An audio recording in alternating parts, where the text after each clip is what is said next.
So mga kaibigan, meron tayong biniling flashlight at sinasabi niya na ubod ng lakas daw ito.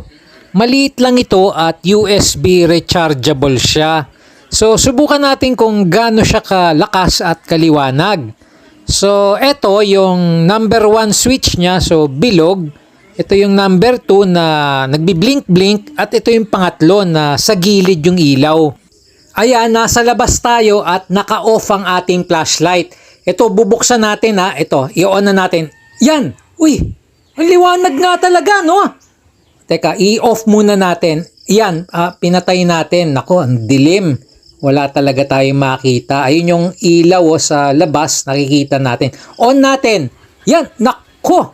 Ang liwanag nga talaga. Napakaliwanag at lakas, patay natin. Yan. Pagka pinatay natin yung flashlight, madilim